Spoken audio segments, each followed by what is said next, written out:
Good morning and welcome to Today in LA. My name's Mike Amos, hoping that you're doing well today on a Monday. Thank goodness it's Monday.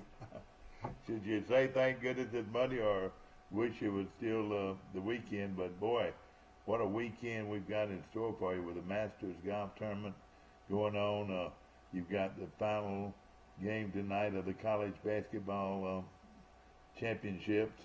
Boy, we still got a ton to talk about with Auburn as they lost a heartbreaker on Saturday, and your opinion about that. And of course, let's just say this: I officiated basketball 25 years, and this really came down to a very unfortunate defensive play by Auburn. When a shooter goes up to shoot the basketball, he's got to be able to come down. You can't stand there and move into him. He's got to be able to come down to the ground. Well, as bad as it was, the Auburn young defensive player intruded on the space of the shooter, who came down on top of him, which was a foul, and gave him 3 shots. He calmly sank all 3 of the shots, and they won the ball game. Of course, it was a terrible game to lose. I was sitting up there in Birmingham with a bunch of Auburn folks, including my daughter, who is about as avid as you can get, and it ruined her day. It was her birthday. She said, "This is the worst birthday of my life." Don't ever let a ball game be the worst day of your life. I promise you. Please don't. And because it's just not. Again, it is a ball game. Of course, it was for the possible national championship, and first time ever Auburn had ever been in the Final Four. No other team in Alabama history had ever been to the Final Four. Of course, it was big. But at the same time, it was a ball game. And the day the sun did, well, I don't know if it's going to come up today or not, because it is rainy and foggy out there this morning. So I tell you, if you go anywhere this morning, bring a raincoat. It's going to clear up today and be very nice for the rest of the week. And the Masters Golf Tournament in Augusta is going to be as beautiful as ever. And of course, a lot of my buddies here, some of them are fortunate enough to go over and watch practice rounds starting today. And then some of you are even more fortunate to be able to go to the tournament on Thursday. Will Matthews is running into a problem. He's got a huge streak.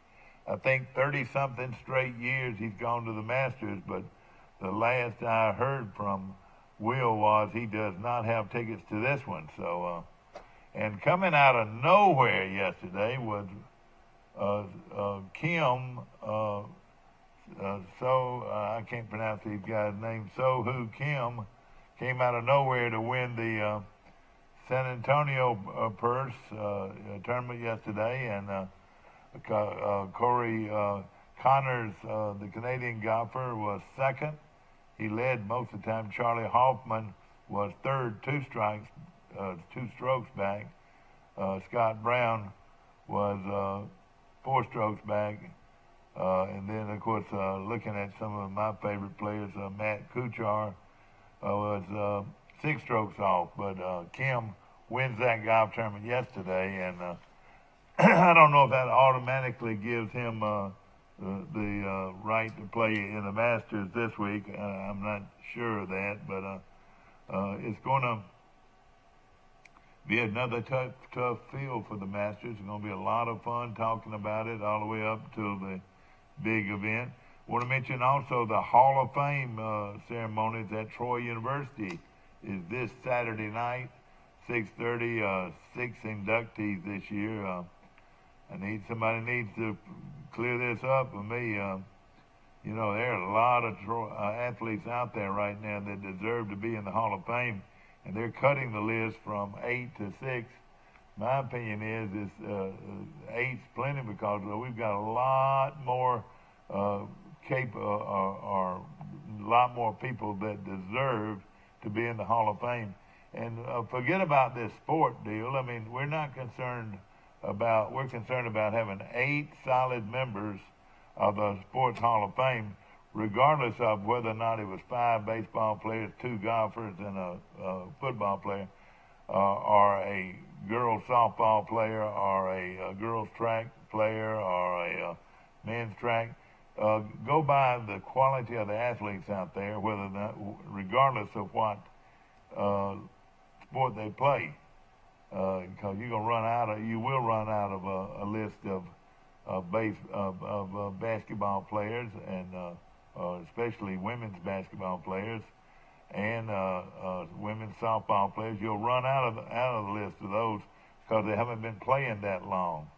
Hey, you can go all the way back to the 40s with these football players and basketball players and some baseball players. So it's understandable that you have more of those than you will of the girl sports, because the girl sports have not been here near as long as the men's sports.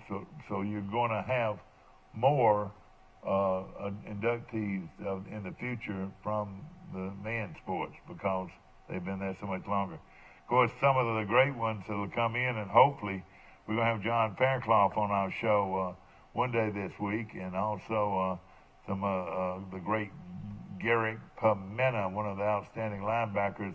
And there's been several of them. I tell you, everybody says there's not. I can name 10 very good potential Hall of Famers. One of them's a doctor from Enterprise, a guy named Tim Tucker. Hopefully we'll be going in that hall one day.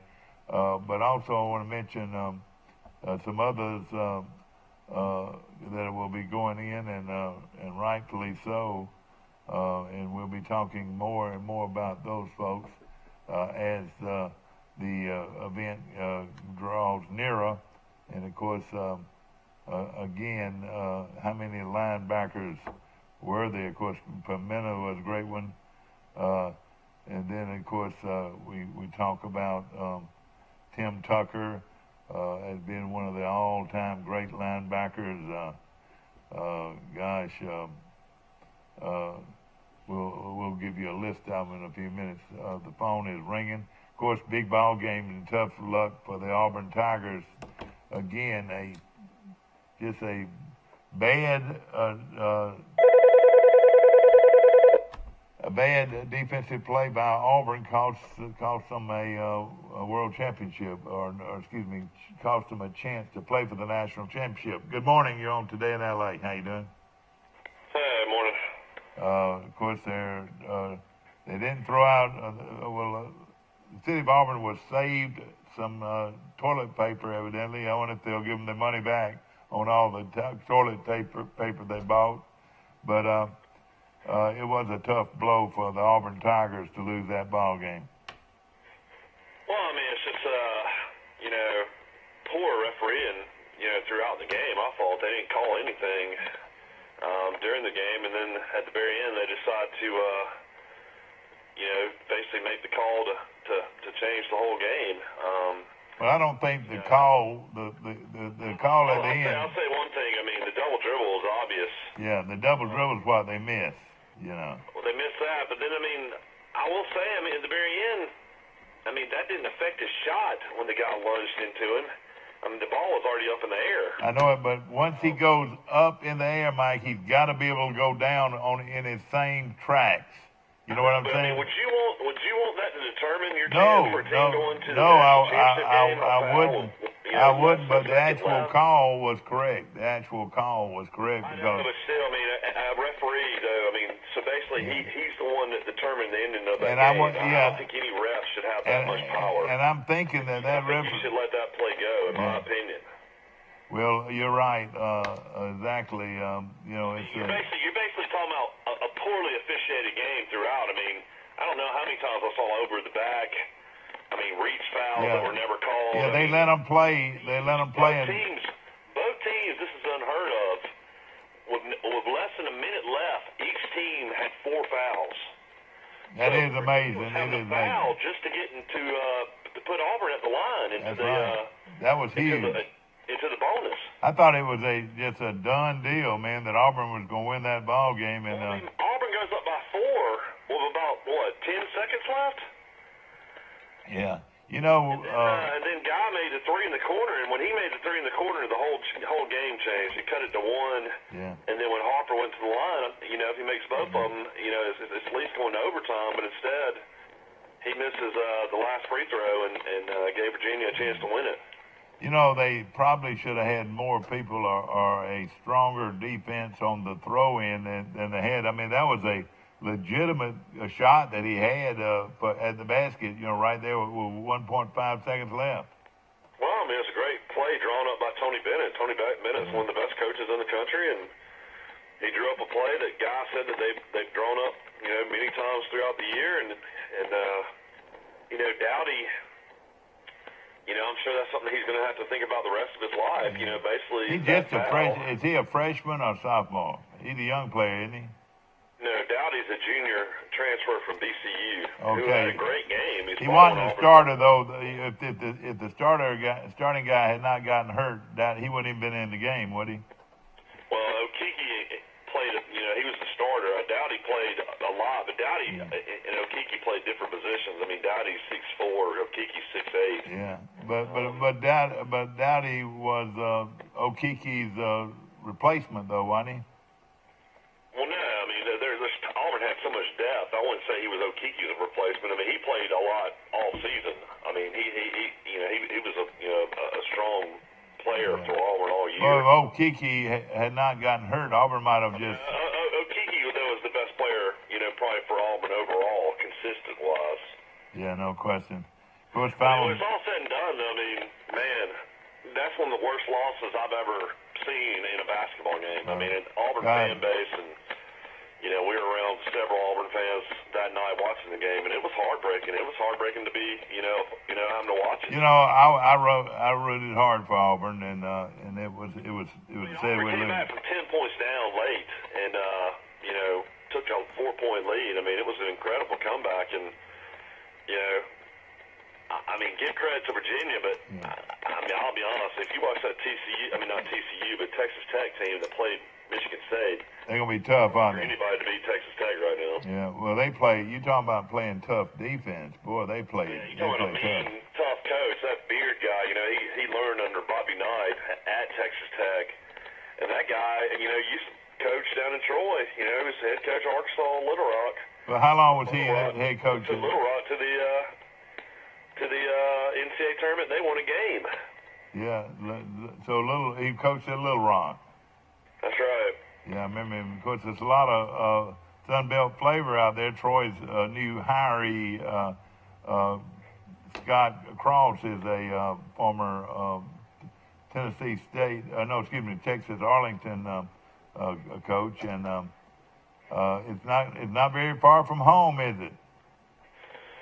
Well, I mean, Texas Arlington, compared to that to Troy's a long ways, but I mean, it's in the Sun Belt Conference. I know it's what I'm saying. A lot of Sun Belt Conference championships. Of course, TCU lost their championship game and of course, who won the actual NIT, Mike? Lipscomb or who? NIT was won by Texas. Texas. Boy, they were playing real good at the end, wasn't they? Troy baseball fell yesterday. Almost had the sweep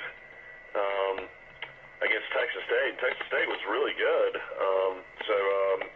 Coach Smart's really got the baseball team playing well. They lost yesterday 8-7 in 10 innings. Oh, man. But, Chase Smart, the local product, had 3 hits.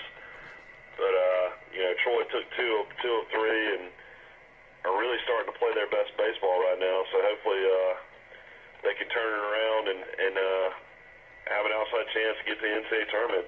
If they don't win the conference tournament, they're 16-15 now, 5-7 in the conference. But shoot, I think they've won at least 7 out of their last 9. Yeah, that's right. Where will that tournament game be played? Do you know? I mean, it's a long ways away. I know. I'll have to look and see, but let me look at the schedule. They've got 2 games this week in Troy, one against UAB and then one against Alabama State. Yeah. Mike, I've got something else to say about the Auburn game. What is that going to be? It's Tuesday. Yeah, okay. Let's see. Let me try to give you the schedule real quick. They've got April the 9th, UAB at Riddle Pace Field, and then April the 10th, they got Alabama State at Riddle Pace Field. Okay, all right. Then that will be the middle of the deal, but it doesn't say exactly where the conference tournament will be May 21st to the 26th. You can go on a vacation. It's going to be in Conway, South Carolina. Okay, that's a long ways though, isn't it? Well, I mean Myrtle Beach. That's not too bad, is it? And that is also a big opportunity for Coastal Carolina too, isn't it? Oh yeah, I mean that's I've seen that ballpark. That ballpark is beautiful. No question about it. What are you going to say about Auburn? Well, I was going to say in the last 10 games, the Auburn coach in a situation like they had was 0-10. I want to say trailing by 2 or leading by 2 or something like that. He was not good in that situation, but you know, it was just a good play call, like you said, by the Virginia coach to get that guy so open, you know. Well, I mean, when it's all said and done, I mean, for Auburn, you really couldn't ask for more, you know, in that situation. I mean, that's why we were running our mouths while we were watching it, saying it was over. Yeah. You know, at the end of the day, I mean, if you don't commit those 2 fouls, you know, with them coming the ball at the court and just making them come up the court and trying to get a shot off, you know, do they necessarily go for 3? You know, do they maybe just go for 2 and right. You know, put it in overtime? You know what I said I thought they would do? I thought they would. Pearl kept on fouling them because, you know, he was trying to, you know, kind of delay their rhythm, I guess. You know, I was thinking they would throw it. It's a tough situation to be in there. Do you foul or do you just let them, you know, just run an offensive play initially and see what happens? Yeah, and also thinking about Virginia, you would have thought they would have thrown it in toward the goal and have one of their big guys catch it and put it back in, you know, that type play instead of the long-distance jump shot. It surprised me. Mike, yeah, that's true. Mike, I got some good... It's lightning and thunder this morning. It's pretty bad weather and great bad weather. It's bad weather up here, too. Mike, I want to mention a couple of things from the scrimmage, Troy scrimmage. This will make you feel good. Texas A&M transfer Charles Strong got some good work in the later in the scrimmage. So he is on campus, Mike, the great running back.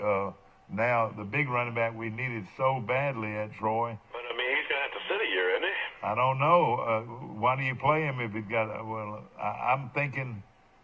I mean, most kids that transfer from a Division I program to another Division I program would have to sit on. Unless he has some kind of hardship.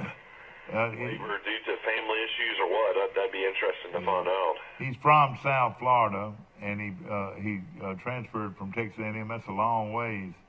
I don't know, but he got work, no question about that. Jabear Daughtry Fry and D.K. Billingsley both got some work, along, of course, with returning 1,000-yard guy B.J. Smith. So hopefully if Strong could play this year, it would be a big plus for Troy's running back B.J. situation. Smith was phenomenal last year. I mean, a guy that's 5'9", maybe 195 pounds, rushed for 1,100 yards. I mean, he was probably the biggest surprise Troy had last year. He's strong, no question about it. On the defense, of course, we're talking about Troy, and of course, all four of the 5 quarterbacks threw for a touchdown in that game. They're really talking big about this guy named Reggie Todd, Mike, the wide receiver. He's a transfer from Mississippi State. I mean, Troy's never had a guy this big a receiver. He's 6'5", 200 pounds. I mean, and actually at Mississippi State, his freshman year, I think he had 300 yards in receiving. So, I mean, this guy's legit. Well, they were talking about one play that he had where he broke 4 or 5 tackles and went and scored. Of course, you know, he was original out of the Neil Brown signing class, so we can thank Neil Brown for that guy. Caleb Barker also got a few looks. They didn't let anybody hit him or anything, but Said he looked sharp. Gunnar Watson threw a touchdown pass. So did Sawyer Smith. Eford, Mike, is becoming the go-to guy at Troy. He scored 2 touchdowns. And, of course, Jacob Free, the young man out of Titletown, Brantley, the green and the white, threw for a touchdown. And so that looks pretty good with their quarterbacks, 4 out of 5 of them. The other one didn't even scrimmage, so the ones that did pretty well. Of course, right now we've got a young man that came in here from South Florida. Mike, what is his name, the quarterback, high school quarterback that threw 58 touchdown passes? Gavin Screws. Yeah, Gavin Screws. Of course, they've got one more scrimmage this weekend, and then they get ready for the big one on the 20th at the stadium. It'll be 11 o'clock kickoff for T-Day. Yes, they will have an Easter egg hunt at halftime. Hint, hint. But again, Lindsay smiled and asked, was glad to move the scrimmage up an hour from a scheduled 10 a.m. start to 9 a.m. And he said the Trojans wanted to run about 100 plays, but the rain caught them. Did you know they had a heavy rain and had to shut down the practice? I didn't realize that. They still got 70 plays in, but they shut it down. In the kicking game, Mike, and you said this from the get-go, they don't need but this one guy, Tyler Sumter. He is a big-time player. I told him, I said, you're going to play on Sunday. I mean, he kicks the ball, an old phrase that used to be used all the time, in the lights. But how many times you ever heard that phrase? But when I was growing up, you heard it all the time. He kicked his punts up into the lights. And Lindsay, let me see if we can, if you can hear this.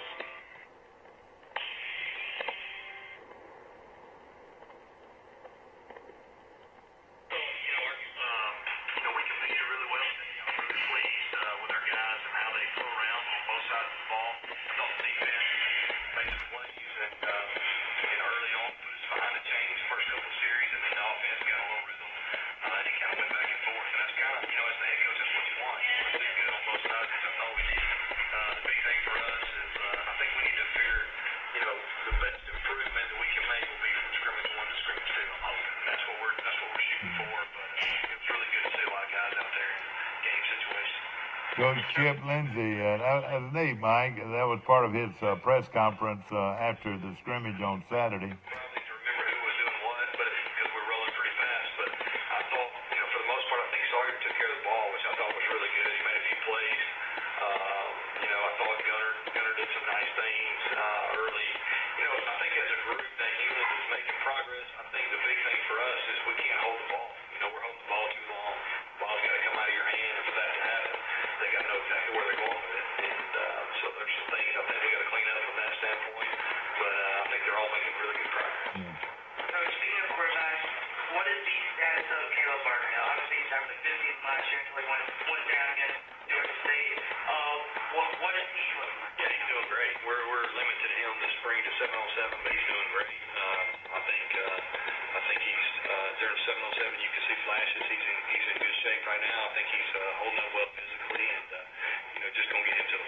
I hope you can hear this. This is the press conference with Chip Lindsay. There's a battle at every position. I mean, I think that's what we try to, make sure that we make an effort to make sure that every position every day has to compete. That's why we mess with the depth chart and change it each day depending on the performance of the practice performance. But, we feel like we got, 2 guys that we know have played a lot here and have made plays in one game. So it's a good feeling.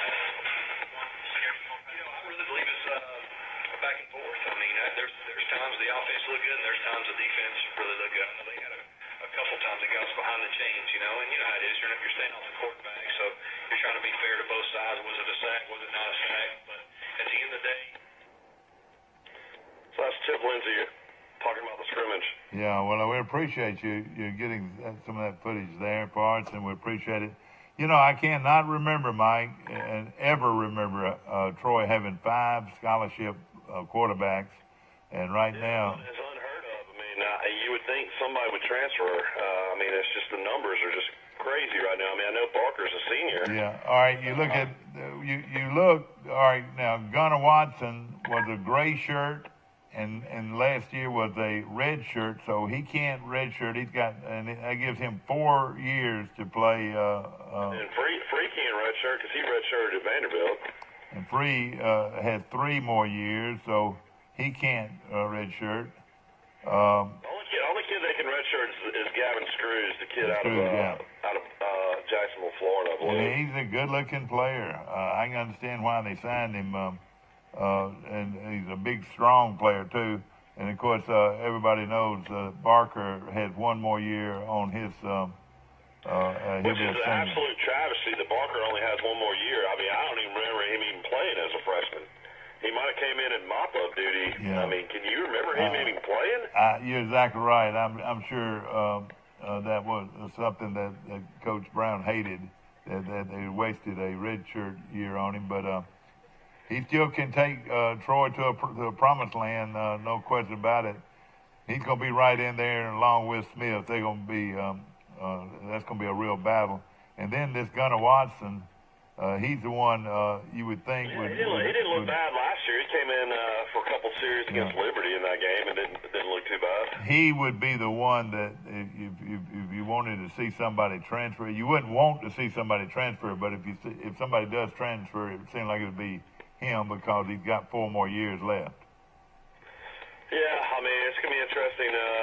Of course, these kids are all competitors and they want their chance to show what they can do, and it's going to be interesting to see what happens. I guarantee you Neil Brown's at West Virginia probably wishing he had a couple of these guys. Yeah.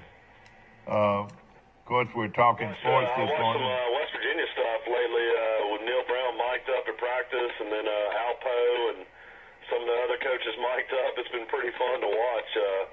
They got these West Virginia kids running around excited, and I'm really, interested to see how that program is going to be under Coach Brown and that staff up there. It's going to be fun to follow them. They're kind of going to be our second or third team to follow. As we talked about on Friday, ladies and gentlemen, a little bit of excerpt from all of this West Virginia coaching and Coach Brown going to West Virginia. At the same time, Dana Hoverson, whatever his last name is, he went into Troy, and I'm sure somebody told him about this guy, and he has taken Troy's All-American kick returner, wide defensive back away from us. Tell us how that went, Mike. Well, I mean, it's just Marcus Jones decided to enter the transfer portal after the season was over, and what that means is once you enter the portal, it gives every coach across the country the availability to contact you about their school. So, I mean, it's a situation that, Alabama had a guy that got into the portal, and then Nick Saban convinced him to stay at Alabama. Most guys, once they enter, transfer, but, it was a situation where somehow Houston was involved. I don't know if there was some kind of connection with Houston early when he was recruited before, but you would not think so because Major Applewhite was the head coach, and Major Applewhite is now an analyst at Alabama. And I am really...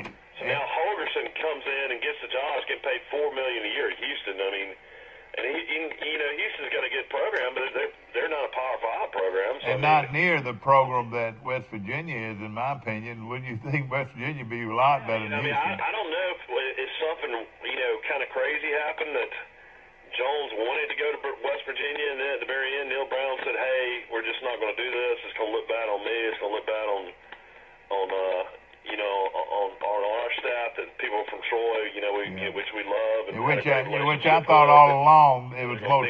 think that we recruited one of their guys, and maybe that fell through, and then... But you know what? It's the most logical thing. Backup plan or something. I don't know. It doesn't make sense to me. Yeah. It's the most logical place to go. You would have thought for sure that he would go with Coach Brown, sit 1 year and play 2 more years, and he's got to sit at... I thought he was going to try to go to SEC somewhere. That's what I thought. I mean, because I heard Saban and a lot of people really thought highly of Jones, but it was all about his height, and And I thought that, you know, he'd shown enough that maybe an SEC team was going to offer him that. Well, of course, he was a great kick returner out of Enterprise, of course, and a great kick returner, one of the best in the United States. Great kid too, in interviews and stuff. I mean, I don't know him personally, but just to hear him, you know, he seemed like he did all the right things on and off the field. No question about it. And again, well, I will say Troy is not hurting in that position though. Dunlap came in, the kid from Maplesville, and you know, took his place last year, and Troy didn't miss a beat. In fact, I thought Dunlap, you know, he was so good in high school, at a fabulous program over in. Yeah, you talking about Titletown? That's kind of what Maplesville is. Maplesville is Titletown. You know, let's mention that. It's also Titletown for one of our favorite barbecue places ever in the country too. And you know, I tell people all the time, you know. It's some of the best barbecue I've ever eaten, and people all these years have been going to Tuscaloosa, and they drive right by that place. Mike, there's no way in the world I can drive right by that place, going or coming.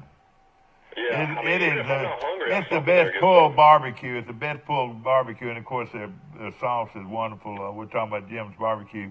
You're talking about feeding you too. I mean, that barbecue sandwich, their jumbo sandwich is one of the biggest barbecue sandwiches you'll ever eat. Joe Falk, of course, lawyer Joe Falk. I was bragging. We were going to an Alabama game one time, and Calhoun was with us, the lawyer Calhoun, and Ben Beard. And I was saying there, Benny, I said, don't forget to stop by Jim's now. We got to get some barbecue. And Falk said, well, what's so great about this barbecue? What's so great about this barbecue? Well, on the way back, on the way up there, we were eating barbecue, and he said, Mike, you're right. This is the best barbecue I've ever eaten. And he still brings that to my attention. Titletown, Maplesville, Brantley is a title town. Name me a few more, right, Mike, that are title towns. I mean, Hoover's a title town. G.W. Long is in baseball. Yeah, G.W. Long in everything is a title town. You're exactly right. Especially baseball. You're exactly right. Long or Skipperville. Sampson in girls basketball is a title town. You know, you're exactly right. Sampson in girls basketball, ladies and gentlemen. And you know, you ride through that town of Sampson. Of course, you got to be real careful when you go through Sampson. Yeah, if it says 20 miles per hour. I actually fear to drive through. I mean, I literally have to slam on the brakes to make it through there because you're so worried about getting pulled over. I caught myself the other day going 40 miles an hour. I said, thank goodness there wasn't a guy sitting up here. But you're right. They make a living writing tickets, or used to.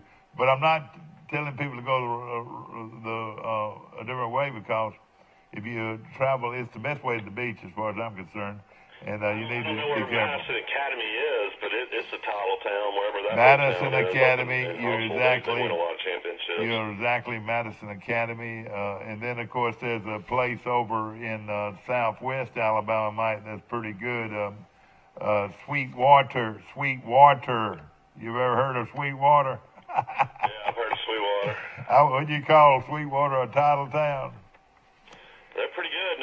I mean, it's one of those things though where, I mean, I guess programs that are always consistently good. I mean, that's the names I always think about. You know, that win a lot of championships. Maybe I guess there's that school up in Huntsville too.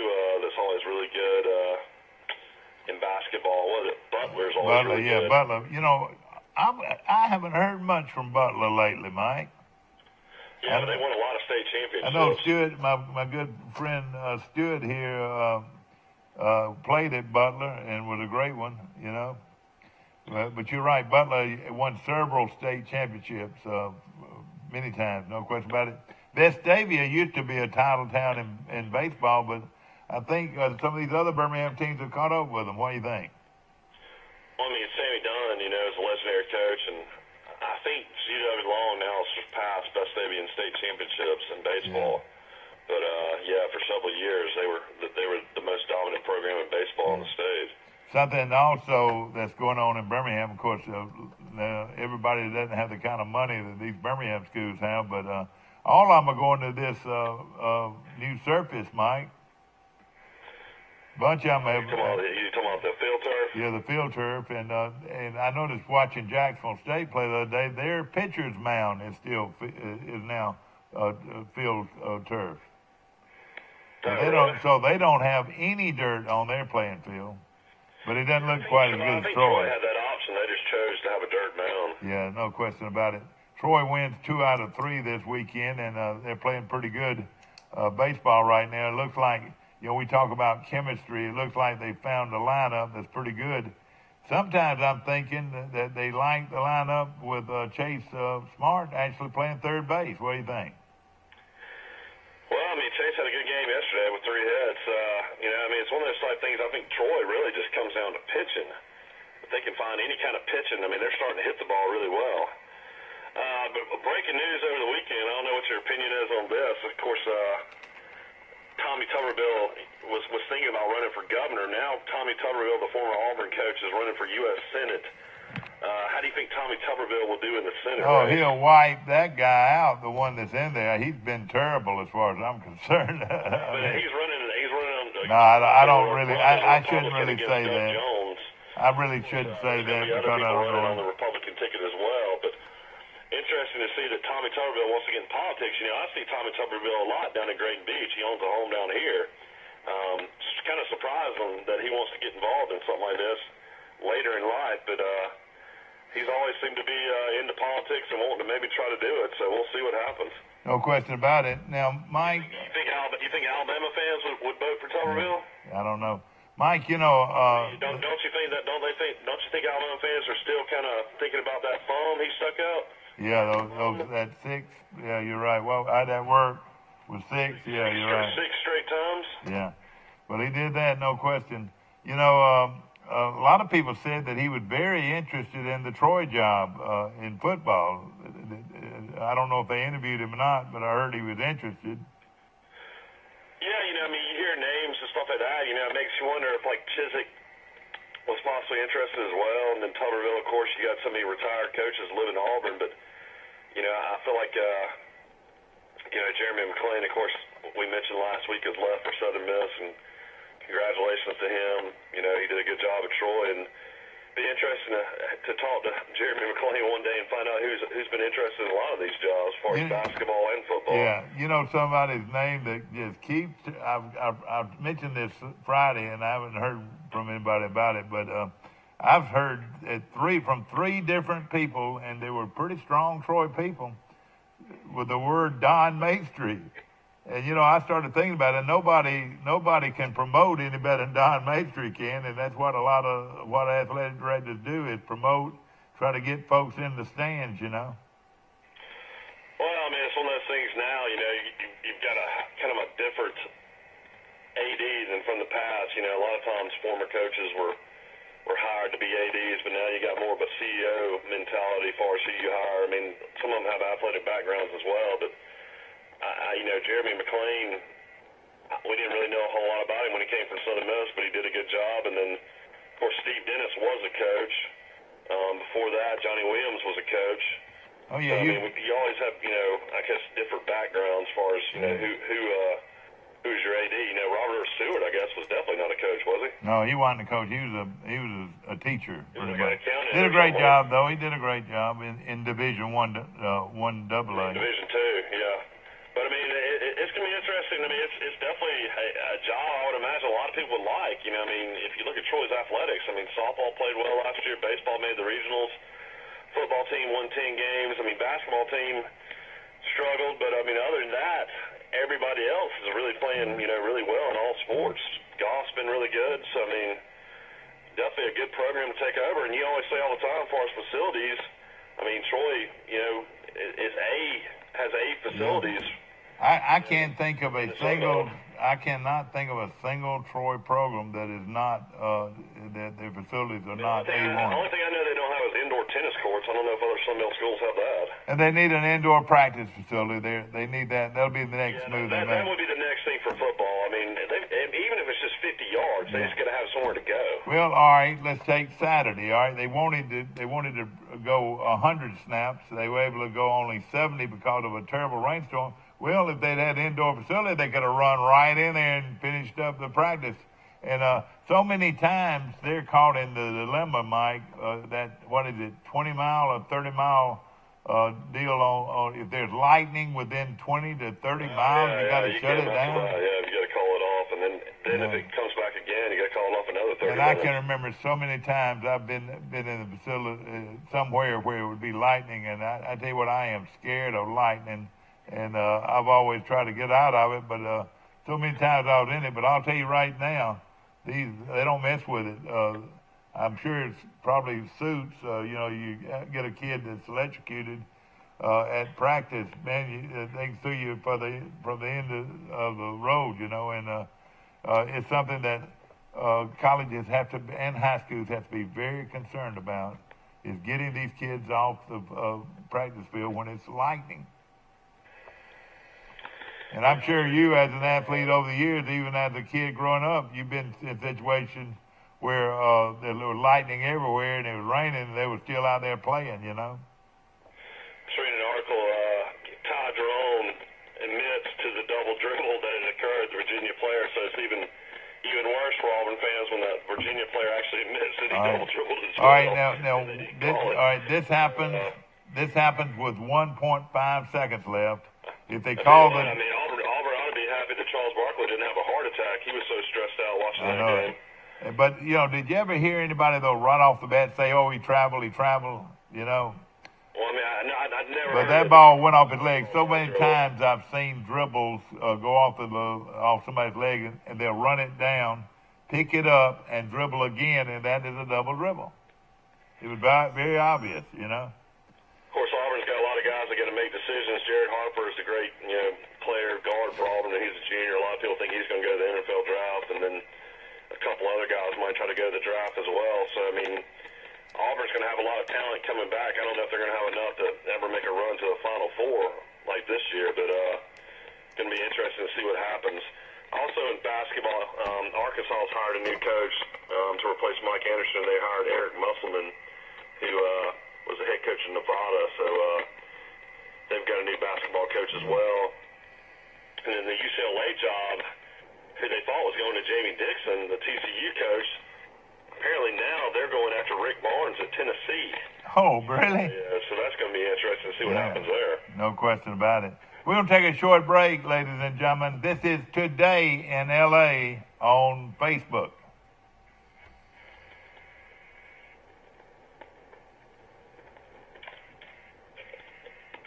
We'll be back in just a moment.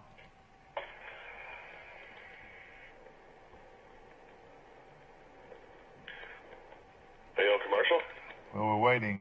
If you've had an accident or just want a new look for your vehicle, come see us at Troy Paint and Body, where we do it right the first time. Our staff has more than 100 years combined experience and can handle repairs and paint work on any make or model. We also offer a lifetime guarantee as long as you own your vehicle. Our 24-hour towing service means we're here when you need us. Troy Paint and Body, where we may meet by accident, but you'll be glad we did. So come see us at Troy Paint and Body, located on South Brundage Street in Troy beside the post office. When you are handed the key to a new Bill Jackson Chevrolet Buick or GMC, rev up your imagination. Think of all the places you can go in some of the most stylish, best quality cars available on the market today. Feel confident driving vehicles with superb dependability and safety ratings. And smile, you saved a ton of money because you bought at Bill Jackson. Let the only thing holding you back be the end of the road. A Bill Jackson Chevrolet Buick GMC vehicle will not only change your life, it saves you money like nowhere else. Hey folks, are you tired of spending hard-earned money on a gas grill only to have it burn up in less than 2 years? Not to mention burning your food. Here at Southern Grill and Patio in Troy, Alabama, we carry the Holland Grill line. They've been around since 1988, and there are people right here in Troy that have had theirs for over 20 years. These grills are guaranteed not to flare up. You can grill, steam, or smoke on your new Holland Grill today. Come see us at Southern Grill and Patio in Troy, Alabama, inside Town and Country Flooring Center. Troy Cable Security makes it easy to stay aware and stay in control of your home wherever you are. User-friendly interface allows easy navigation for lights, locks thermostat, video, and garage doors. Never worry about leaving your garage door open or the front door unlocked. Your mobile app can send alerts to your phone for alarm and no alarm events. Know when your children arrive home from school with video response. Make sure your home is powered by Troy Cable Security for ultimate access, awareness, and protection. Trojans.com. Yeah. Back to our show, ladies and gentlemen, brought to you by Grocery Advantage, one of our new sponsors. And, of course, with stores on Bollweevil Circle in Enterprise and also on Park Street in Troy. Ladies and gentlemen, we got another new grocery store, Grocery Advantage, and they've got ribeye steaks right now for $7.99 a pound. Mike, I looked at their steaks, and they had some wonderful steaks. I bought about quite a few of them and got them put them in the freezer, but really some great buys. Boston butts, just 98 cents a pound. Now, folks that are going to grill out for Labor Day and the 4th of July and all these holidays, this is a great time to buy your Boston butts with 99. So where are they located again? They're in the old grocery store on Park Street, Mike. Right next to. No, Mike, on Park Street, out near the bypass. Parks. Oh, you're talking about where Food World used to be. Food World used to be, and of course they're also very good people. I've known those guys for a while, and I appreciate them. And of course, this sale is through the 9th of April. They've also got chuck roast right now, $3.35 a pound. They got fresh cut pork steaks, $1.08 a pound. And this is what I love, Mike, is delicious country-style ribs for just $1.08 a pound. And then they've got these seedless watermelons. How about this? $2.99 each. And then boneless and skinless chicken breast. Just tremendous savings going on today at Grocery Advantage. I bought some root beers, Mike. Did you ever like A&W root beers? Yeah, I like root beer. Well, I paid 15 cents a can for them yesterday. It was just a promotion they were putting together, and I thought that was a pretty good deal. And then they had their 7-Ups, their Diet 7-Ups, which I like very much. The big bottle was just 50 cents. So they've got a lot of promotions. They're just opening, and of course they've already got a store that's been. Big news in Troy softball yesterday. Their pitcher. Leanna Johnson pitched a no-hitter. And you know where she's from? She's a pure freshman from Titletown, Brantley, Alabama. And Mike, she can take you. A pitcher like that can take you to the promised land. I promise you. They're playing excellent ball. She must be really good. She's 18-5. That's a really good record. And I think they won 11 straight too. They're playing very good softball right now at Troy. Yeah, 29-13 overall, 11-4 in the conference. So this is definitely the best team I think they've had in years. It looks like. We'll try to bring their coach on this week. Bring her on our show. Also, Mike, I want to remind you that on Wednesday we hope to have John Fairclough on our show, and also Max Howell Max is going to be here this weekend for the Hall of Fame banquet. And Mike. Just 4 of these Hall of Fame guys that I know you can remember, but when I throw out the name of Brock Nutter, what do you think about? Well, he was like the only gray-haired quarterback I ever remember. Coffee. Ding, ding, ding, ding, ding. That's a joke about him having gray hair, but he did. He was just a steady, consistent player. I mean, he didn't, put up huge numbers in every game, but he was a winner. I mean, that's what I remember about Brock. I mean, he took a Troy team to the playoffs, I think, in the 3rd round and got beat by Marshall. Of course, that was before Troy went Division I. That was in a terrible weather. The game you'll always remember is, the game with Mississippi State. He was the quarterback in that game and led Troy to the biggest victory in the history of Troy football at the time. It was homecoming, and I remember, you remember us being out there by the Trojan 10. It was just storming all day long, the weather was, and we had a 10. Lightning. There was an hour and a half lightning delay. Oh, yeah. And, of course, we had DeMontre Carter, who made a big difference, but Brock Nutter was as tough. He was one of these hard-nosed quarterbacks. He reminded me of Favre. They didn't remind you of Brett Favre a little bit, the way he played. He was a hard-nosed guy. And the last drive of the game, Troy had to keep the ball away from him to win the game.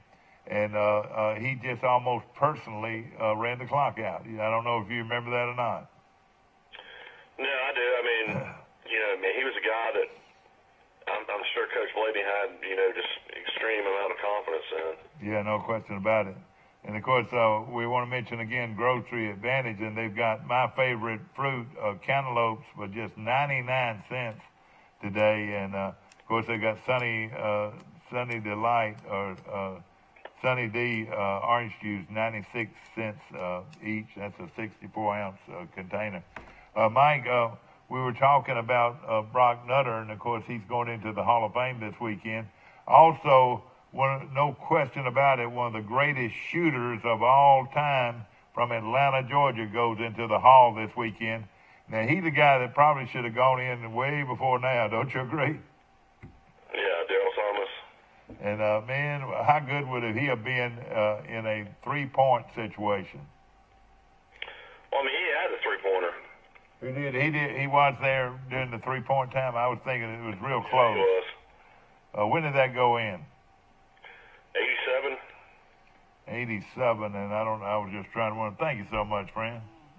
And, of course, turkey season is going full blast. When is it over with? 30th. 30th. Which is the biggest sport, turkey hunting or deer hunting? Around here? Yeah. Deer. Everybody doesn't have the patience to call up a turkey. That's right. Have you killed many turkeys in your day? Oh, yeah. What's the closest you've ever brought a turkey up to you before you shot him? What? Almost on top of you? Are you serious? Did you shoot him? No, I didn't. What did you do? Did you just get up and walk away, or what did you do? No, he walked away, man. Whoever I brought with him shot him. Yeah.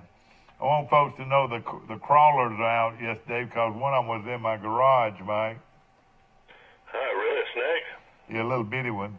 But, the problem is once you find a little bitty snake, you wonder where his mama is. Oh, man, no question about it. Mike, yeah, we've got a little creek that comes through our yard in Grayton that comes from the swamp over there from the state park, and then it goes all the way to the lake over there that goes into the water. So I'll have to pay attention to that a little bit more. Well, what you've got to be concerned about there is alligators, don't you? Yeah, I mean, I think there's some pretty big ones over towards the lake side, but hopefully they won't come through the creek area where we are. Of course, you have a beautiful place at Grayton, and right now, have they started back building the red bar back yet? I mean, they cleared the line, cleared the property, but they're having to deal with, I'm sure a lot of other owners that were affected due to the fire being so strong and so hot. So I don't know how they're going to do the huge beach houses and condos that are affected around there. So I don't know how that's going to work for us when they can start, rebuilding.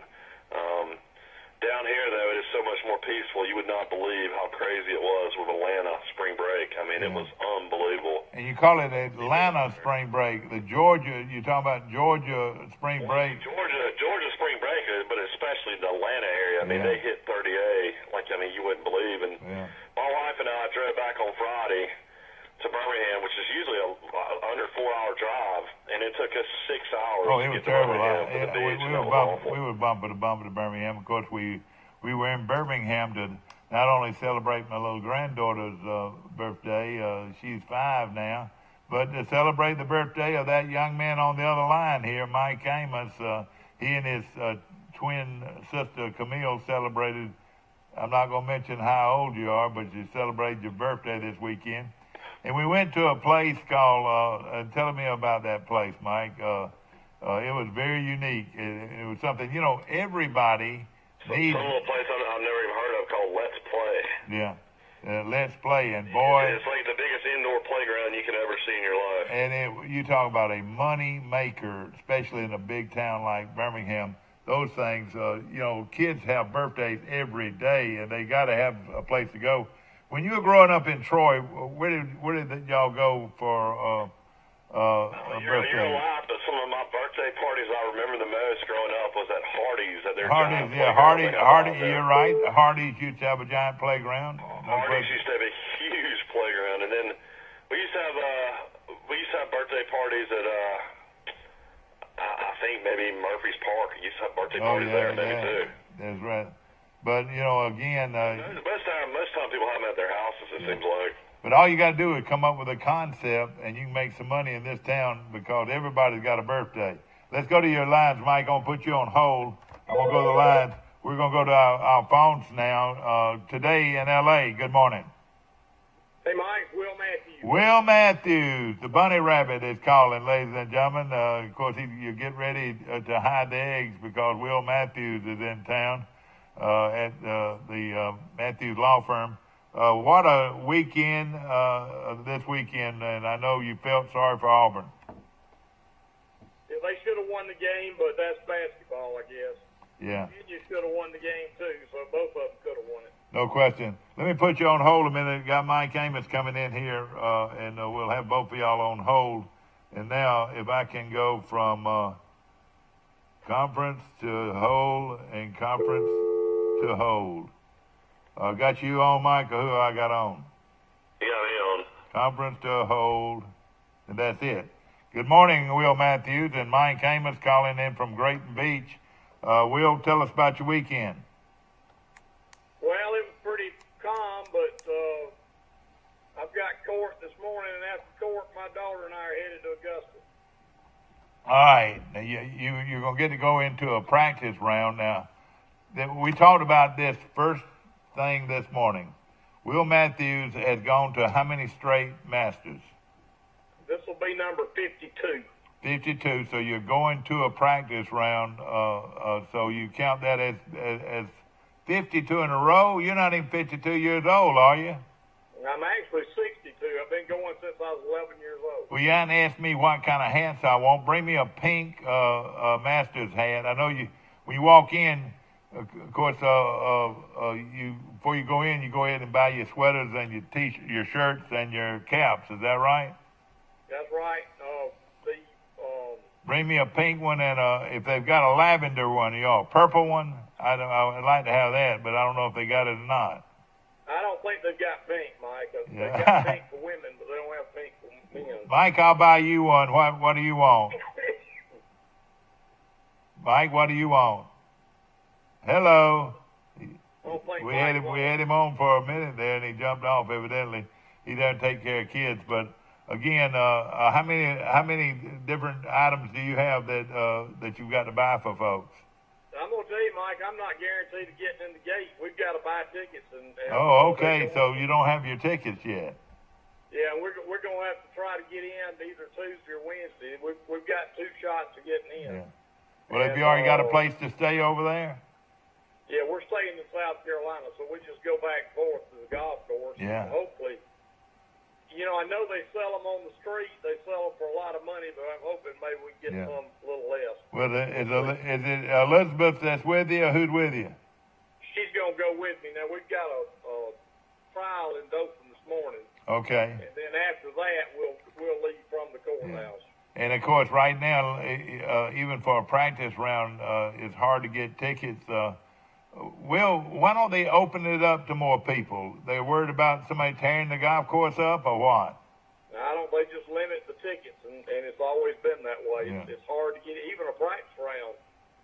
You're talking probably $1,000 a piece to get in. And it's a good carry, and I use that word carry because it's the only time I reckon you use it in baseball sometime too. Carry, but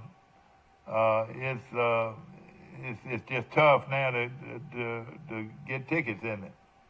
Well, it's impossible. Now, you can go in the lottery, and we had 7 chances in the lottery, and then we were 0 for 7. So oh, boy. My tickets that I've gotten for years have dried up, so it's just last year I got lucky. I got 2 to Wednesday, and they weren't being used, so I got 2 for Wednesday. But this year, I have tried everything, and we're just going to have to go over there and take a chance. Now, the board, all right, now, of course, Will, to me, is one of the more knowledgeable golf people I know. And Will, of course, with Kim, how did Kim come back and win that tournament yesterday? I watched that thing, and this guy from Canadian was up, and then Kim comes out of nowhere to win the thing. Isn't that right? Did not win. The Canadian won. Oh, maybe I was looking at the wrong paper. Well, I was thinking Kim won, and I was. The Connor Okay. He's not in the Masters, but guess what? He's going to be in the Masters. Well, I'm looking at today's paper, and I'm proud for him because I was sort of pulling for him, even though he was a Canadian. Why are we so biased with where these guys are from? Does it bother you that if they're from Europe or what? Well, foreign golfers are all over the United States now. In fact, 2 or 3 weeks ago at the Arnold Palmer Bay Hill tournament, the top 9 players were from another country. Oh, boy. Well, that was kind of unusual. I hate to say this, but, we're tariffing everything else. You don't reckon we'll tariff that, do you? Well, this is the PGA Tour is where all the money is. That's why they're coming. They said something just a while ago, and I won't say it, Tuberville, and of course he's a pretty good football coach. But they asked me, Michael asked me just a while ago on the air, why is Tuberville running for the Senate? The word starts with an E. Is it an E or an I? It's an E, called ego. Isn't that right? Well, I don't know. I guess he's bored. Yeah. He's got more money than he'd ever spend. Yeah, I know he does. So, maybe he's got a good intention. And right now, the guy has not been real impressive, but he hasn't really had time to do anything, has he? Well, the election's not till next year. I know it. I knew that. And that's the thing about that Senate thing. That's every 2 years, isn't it? 6. So every 6 years. Oh, every 6 years. Has he been in that long? No, but he got in on a special Oh, okay. election. Now I got you. And he served Sessions his last 2 years. Yeah. And it comes back next year will be for a 6-year term. Yeah. There's no way Doug Jones will ever get elected. Yeah. Yeah. What has he done? Is it because he's a Democrat or what? Because he's a Democrat. Yeah. Alabama will never put him back in there. Well, let's go ahead and make your position known in this situation. Will, let's go ahead and say it. What do you, Coach, they used to call him a yellow dog Democrat, but are you what do you call Republican? I'm a Republican, and I've been a delegate to the last 2 national conventions. So, Has that been the smartest thing you've ever done in your life? Not only for personal exposure, but being able to help your own family out a little bit by some of the people that you learn. Some of the really. people. It hasn't made me any money, or it's cost me money, really. But it's just I'm a patriot, unlike some of these Democrats who could care less about. But your daddy was a yellow dog Democrat, wasn't he? Like my daddy. My daddy was a yellow dog Democrat. I would love to know who he would vote for today, He would definitely vote for Trump. There's no question. Yeah, I have no question. My daddy was a lifelong Democrat, but he voted for Bill Dickinson every time Bill Dickinson. And still, locally, people say, "Oh gosh, you mean he's a Democrat?" Well, locally, you can still be a Democrat and win. Isn't that right? Not in Dale County. How about in Pike County? I don't know of any Democrats that are elected in Pike County anymore. Alan Booth was the last one, I think. Exactly. Well, but now, would you say you were very prejudiced in your beliefs, in political beliefs? What do you mean prejudice? I mean, what I'm saying, you're a one-way guy. Whether you believe it or not, you're gonna vote. You're gonna support the Democratic Party. Is that right? I would never vote for a Democrat. You couldn't put a gun to my head to vote for a Democrat. Isn't that sad that our nation has got that way? About. I mean, really, it bothers me. They can make decisions that really are not their own personal decisions, but they are the decisions of the party. Is that the way it is now? Their beliefs are so off the wall that you just can't. They believe in abortion after birth. They believe in and this abortion. Anybody come in this country without being vetted, they just open borders. It's just they're so radical. So many radical beliefs. Well, let me just say this. Let me say this, and I'm a Republican, There's no question about it. But at the same time, I want us to join together and be a nation of one belief, and want us to rally around, the Lord. Those days are over. The Democrats are just so out there. I mean, it's just hard to believe. But in New York and California, they are the majority in those states. Are their religious beliefs different than ours too? Oh yeah, they don't believe in religion. They would rather see religion taken out of everything. They don't want prayer in the schools. They don't want the Pledge of Allegiance. I mean, it's just so radical, Mike. I don't see how anybody would be for this. But there are people that, and that's what's wrong with this country. It's scary. You're right. We're losing our respect for God and country, and that's what I was thinking about. And I'm definitely against them. Yeah. I know you're excited about the Masters, of course, starting on Thursday, and of course, no practice rounds get the attention like the Masters.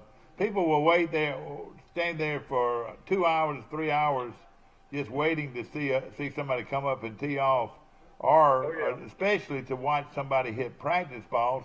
And Will, I'm not a very good golfer, but I get tired of it. To me, once you start watching them hit in the practice ranges, it's the same old deal. I mean, they hit it and it goes off the club the same way. It gets to be boring.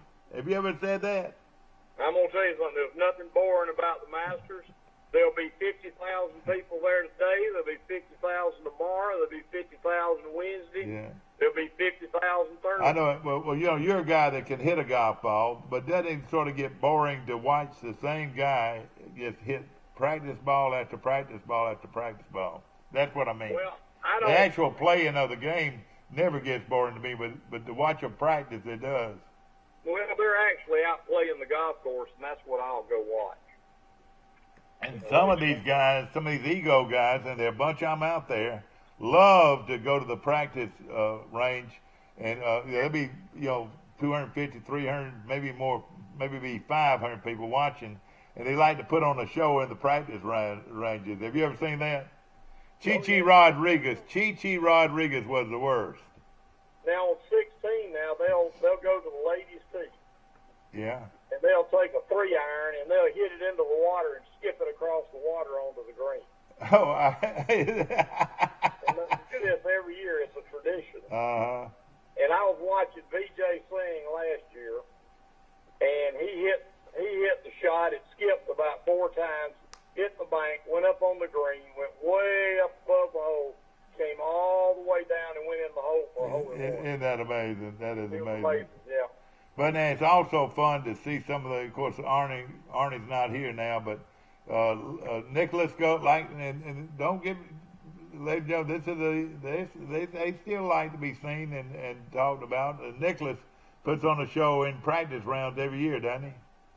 Yeah, he plays in the par 3 tournament. In fact, anybody that's ever won a major tournament has an invitation to play in the par 3 contest before the tournament. And they do. And it's fun to see Dow. You'll see Jerry Pate. Yeah.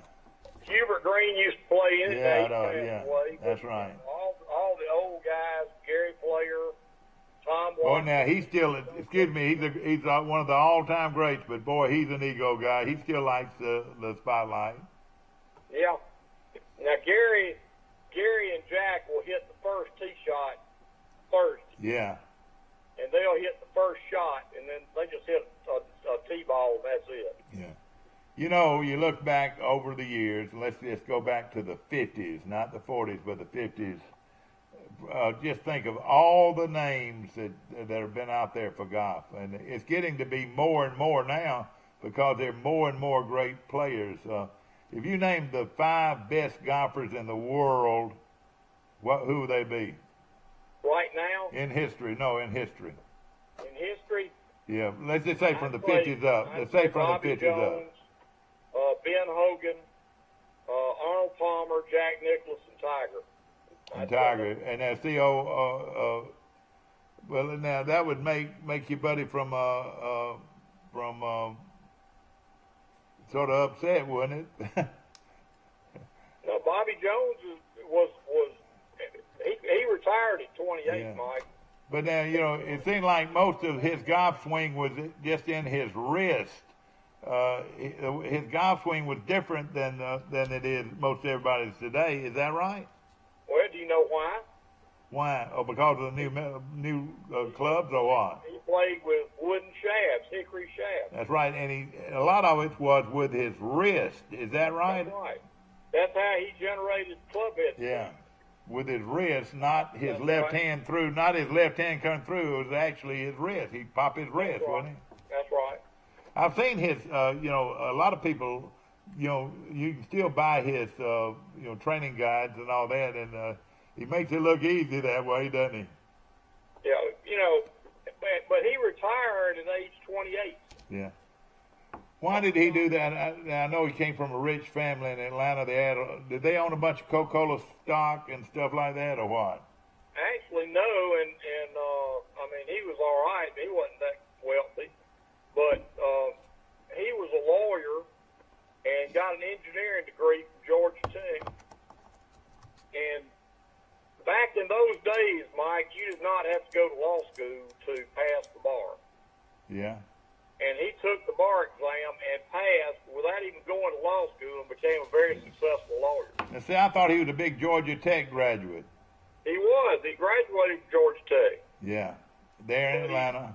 But he practiced law. He never went to law school. But now, back in the old days, golf was an uppity, one of these yuppie type games, wasn't it? I mean, the poor boys didn't play golf, did they? That's right. There was no place to play. You didn't have public courses, and all these prestigious Atlanta courses. And I reckon the Birmingham Country Club was there back in the heyday. And, of course, in Atlanta, I'm sure they had 3 or 4 big-name golf courses. Montgomery Country Club. Yeah, Montgomery Country Club's a very good one. You're right. In fact, Bobby Jones played in the Montgomery Country Club Invitational. Don't tell me that, Will. I've never heard that before, Will. Well, you ask any of the members, they will tell you. Albert Elmore Jr., I can call him up and ask him about it. He would know about it. And Bobby Jones played back in the 20s. Yeah. At Montgomery Country Club and did not win the tournament. Yeah. There was an old man, and I'm just using figure of speech. There was a banker there. What was his name? That was such a good golfer back then. I'm trying to think of some of those guys that were such good golfers back then. Ed Brown, of course. You remember Ed Brown? Oh, yeah. You know, the tall, lanky guy that played so good for Montgomery. And just think of how many great players came out of Bonnycrest. You know, Matt McClendon and Buddy Gardner. And those are 2 that made it pretty good on the tour, didn't they? Ed Brown was a Bonnycrest golfer. Yeah, Ed Brown, of course, could wear them all out, couldn't he? Yeah, he won a lot of tournaments. You know, something about that Bonnycrest course, it was it was flat. It was a flat course, if you remember. It's over by the Garrett Coliseum. Yeah. Now, Ozark, when you won that Ozark tournament, you won the tournament on the old course, didn't you? And it's no longer there, is that right? I won 3 in a row on that one, and I won 4 in a row on the other. Yeah. Why did they shut down the old course? They built a new course. I caddied for Jimmy Shirley one time, and Jimmy Shirley, yes, Shirley Ford and Mercury, he was a pretty good golfer. You remember Jimmy, and he was 3rd in that thing, and I want to say our mutual friend Warren Hanchy won that tournament one year, didn't he? He won it in 1968 and 1971. I've got the trophy in my house because I won it 3 years in a row. All right, now you won that tournament 3 years in a row. You won Lou Burns 3 years in a row. How many trophies have you won by or been able to take home the trophy? Twice or how many times? Well, there was another at Ozark. I won 5 in a row. Wait a minute, Will. You didn't win 5 golf course tournaments in a row. I'm going to go back and find somebody that knows. You won 5 straight tournaments in Ozark? Mike, I used to be good, believe it or not. I'm being sort of facetious here, Will, but you did win 5 straight tournaments? Yeah, I did. And then, of course, you went on and signed a scholarship with Vanderbilt. Why didn't you go to Alabama, Auburn, or Florida State? Now, Florida State was big in golf back then, too, wasn't it? Well, Auburn did not offer me a scholarship, and I wanted to go to Auburn. Yeah. Well, I want to hear this, Will. Now, you're a big Alabama guy, and you wanted to go to Auburn. Well, I grew up an Auburn fan. I did not grow up an Alabama fan. You know, the Auburn, now, who was Auburn's coach? Was Mike their coach at that time? No. If Mike had been their coach, I'd have been at Auburn. Yeah. But he was at Troy. He was at Troy State when I was coming out of high school. And I tell you what, I really thought about going to Troy State. Yeah, well, they had a good program, didn't they? They had a great program. They had a phenomenal team. Yeah. And Bill Hamrick was a friend of mine. Mobley was a friend of mine. You know, to tell you a little bit of a trivia, you know, everybody talks about all these Brundage golfers, and of course, so many of them went to Troy. But they had one of them went to Florida State. Do you remember who I'm talking about? I have no idea. Of course, I know it, but my mind's not. I'll remember it before long. But if somebody'd like to call in and correct me on that, but I know for almost a fact that this young man played at Brundage Country Club, and later on went and played at Florida State. Jimbo Clark or Jimbo. I don't remember him. Now let me tell you this. Hall played at Troy. Who? He was from Brundage. Who? Mike Hall. Oh yeah, Mike Hall was there. Yeah, sure. You know, you had Brundage. You had Mike Hall. You had Bill Hamrick. You had Ronnie Mobley. You had his cousin who was so good. He had two. There were 3 Mobleys that were really good. One of them was Ronnie's brother, who won the long driving contest, national. I played in high school. I played in a high school match at Brundage, and I shot a 63. And I came in, and Cecil Skinner was my golf coach. Said, "Will, what'd you shoot?" I said, "I shot 63." So that's fantastic. I said, "Yeah, I got cut by 3 strokes." Ronnie Mobley shot a 60. Isn't that unreal? And, you know, that golf course, and, you know, that was the only thing other than Bailey and Hay, that was the only thing they had to do in Brundage back then. You know, I don't think they had a very well-organized Little League program or anything like that. I'm sure that they had one, but what they wanted to do was go to the golf course, and they'd spend the whole day out there. They'd get out there at 8 o'clock in the morning. They'd eat lunch out there and play all afternoon, you know. I can remember playing a high school match. They had Dothan High played at Brundage, and we were there. Dothan High and Enterprise and Ozark and Brundage won it by 20-something. They were good, no question about it. But you know, they're good golf players, good golfers everywhere. Of course, one of the great ones that came out of this area was Craig Clemens over there in Opp, Alabama. You remember that? Daddy owned the drugstore. Oh, yeah. And then there was one in Dozier, Alabama. You remember the guy from Dozier that was so good? Colby Clark, exactly right. There's a couple of good ones that came out of Bruton, Alabama. One of them was a young man last name Cotton. Do you remember him? Yeah, but the best one was the doctor. Yeah, Joe Frank Terrell. He was a Greenville golfer. Yeah, Joe Frank Terrell was tremendous. And see, he was a Greenville golfer that a lot of people don't talk about. They talk about all the Hancocks and the Ryans and all those guys and a few more. Of course, we could name a list. When you talk about golf, you talk about Brundage and you talk about Greenville. They were loaded with golfers, too. And Troy had some good ones.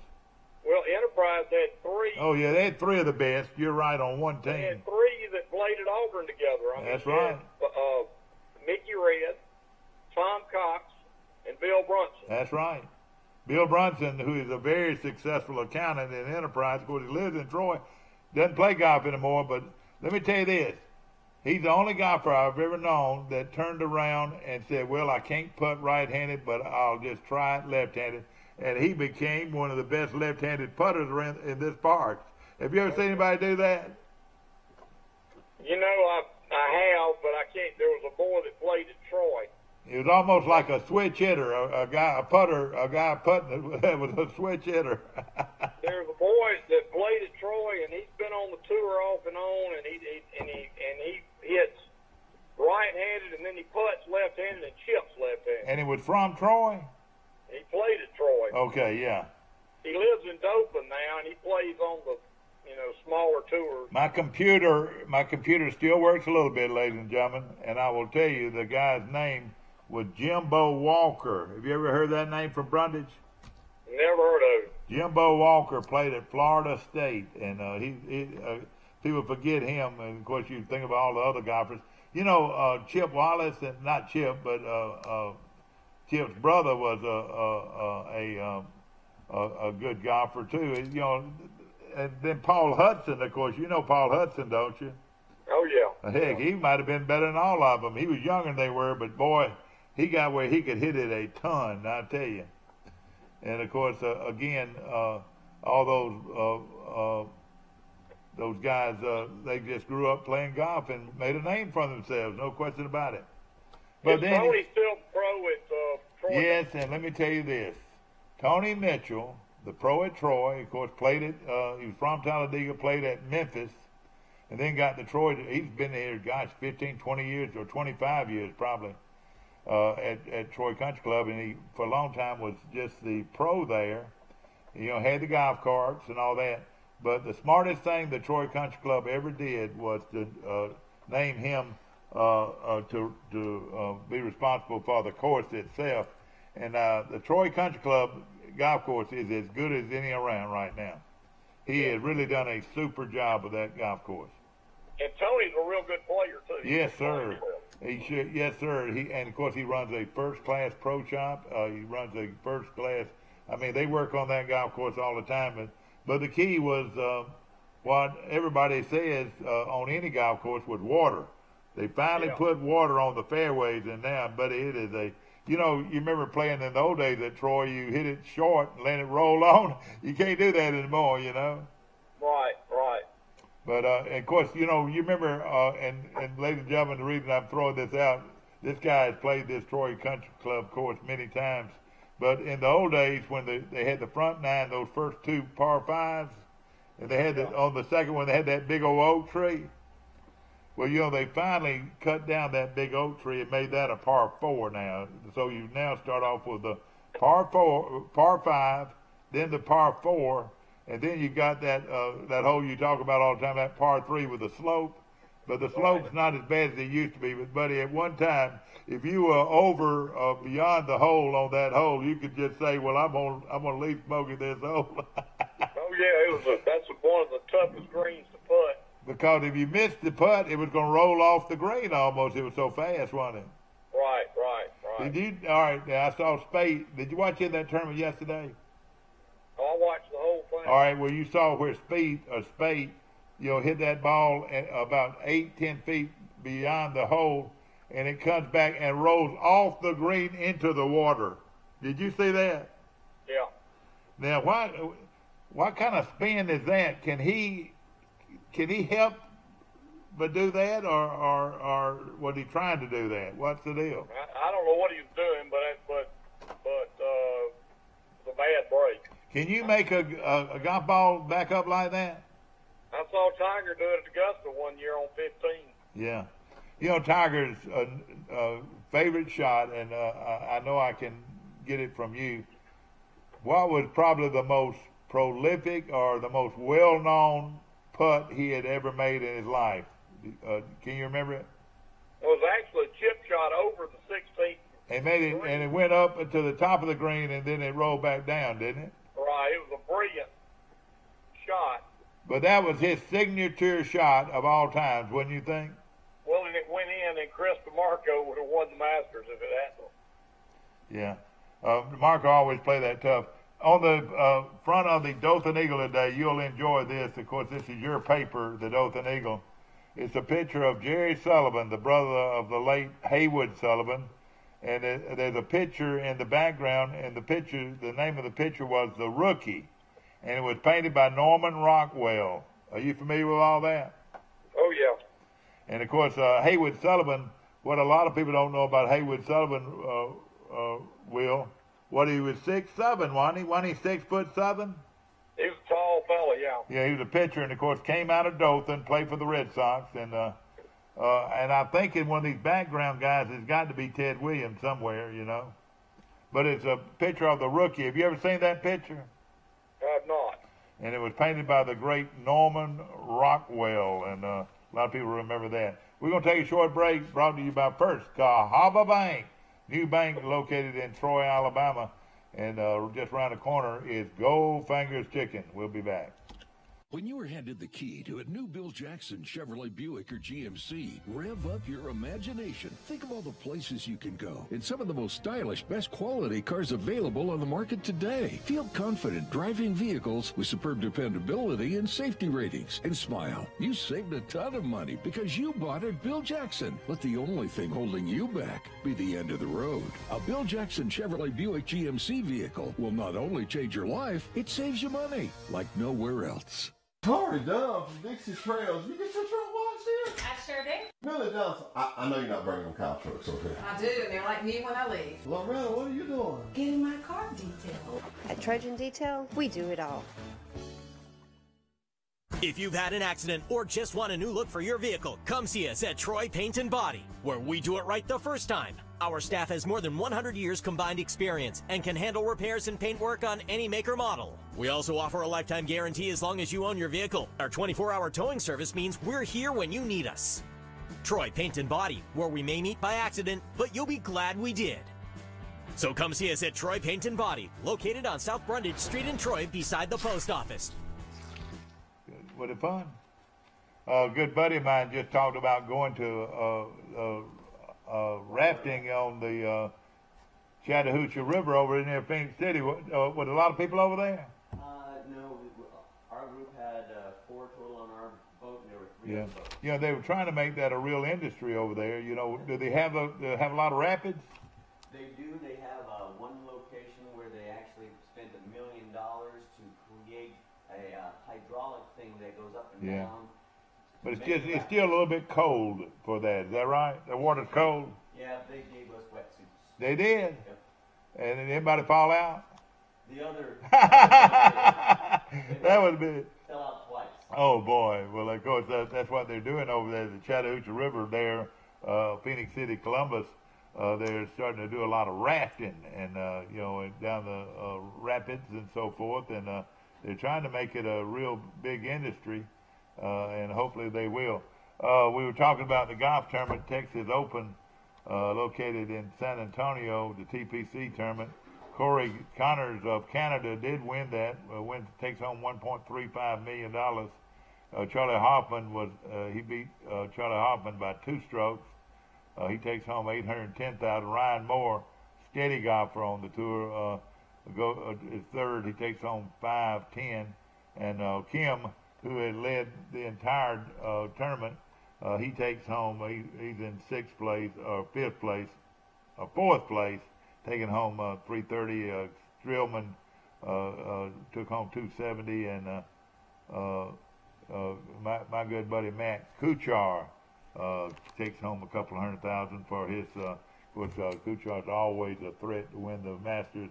If I had anybody that I could just say I would love for this guy to win the Masters, it'd be Matt Kuchar, one of the most popular players on the tour. And, of course, we're excited about the Masters coming up. Like he said, on Facebook, you can watch most of these practice rounds. It'll be a lot of fun, or the Golf Channel, to watch some of these golfers hit it, and they hit it so well. Looking at baseball this week, starting today, we've got some big ones. We got Northview playing at Central of Phoenix City. Eufaula at Dothan. Charles Henderson, loaded to the hill, plays at Opp. I might drive over there and watch that. That's a 4:30 game at Opp. G.W. Long playing at Rehoboth. Houston County playing at Ashford. Arrington at Titletown. So that's a 4:30 start in Brantley, and that's local. And of course, Headland at Providence Christian, they're off to a great start. Houston Academy at Slocum, Pike County at Greenville, Cottonwood at Mariana. That game's going to be played at Chipola Junior College. And Monroe County playing at Goshen. Goshen off to a very good start. Sampson at Highland Home. Abbeville at Northside. And Hooper Academy playing at Emmanuel Christian. That's some of the games today. Girls softball, Ashford at Eufaula. Andalusia at Greenville. Pike County at New Brockton. Sampson, and my son was talking about Sampson's girls softball team, always good. They play at Geneva County today. Elba at Florella, and those just some of the games being played. Some other events going on. Of course, you've got a lot of your tennis and your golf and soccer games going on. Charles Henderson soccer, boys soccer team playing at Andalusia at 6, so I could run over and catch some of the Charles Henderson baseball game, then drive over and watch some of the soccer match, even though I don't even know the rules to soccer. I wish I did. It's a great week if you're a Trojan, as Troy University heads into their final, next to the final week. They have their game on the 20th, Saturday week, and that is a 11 o'clock kickoff from Veterans Stadium, T-Day at Troy. It's very interesting to see how this Troy team looks out, but right now, quarterback is no problem with 5 of them that look awfully good at Troy University. And of course, this weekend, the Hall of Fame features some of the all-time greats. My good friend, some of my good friends, of course, Garrett Pimenta, the great linebacker that was one of the top players ever at Troy, made just tons of tackles, and of course came from South Florida. Troy used to get a linebacker out of South Florida about every year, and of course it's going to be John Fairclough, the great one, John Fairclough, out of downtown Brundage, Alabama. Of course, he was born and raised south of Brundage, and we're going to have him on our show, hopefully maybe by as early as tomorrow, or at least by on Wednesday, where we can have John and his teammate Max Howell going at it on the phone, and we'll look forward to that. Of course, we're excited about the Hall of Fame and what it brings to Troy every year, and we'll be talking more about that as the week goes on. I want to mention, of course, our sponsors, Wells Fargo Advisor, and we talk about an All-American that deserves to be in the Hall of Fame, Colin McCrary, a 2-time All-American at Troy. Little Caesars Pizza, and boy, there's not a better deal anywhere than their hot and juicy pizza is delicious, and it's reasonably priced. Health Actions, and I got a friend of mine right now in this facility that goes to Health Actions, and he raves about it, the rehab he's getting at Health Action. Of course, Dixieland Dental, located 9 miles north of Dothan on Highway 231. Dr. Michael Precise, Dr. John Strength, Dr. Damon Strength, and Dr. Robert Precise make up one of the largest dental clinics in Alabama. Of course, I want to mention our good friends at Denny Sanford and all the great folks at Sandbuck Insurance. And also my good friend Terry, and of course he was Terry at A1 Services, a very good friend of mine. And of course, if you right now it's getting warmer and warmer.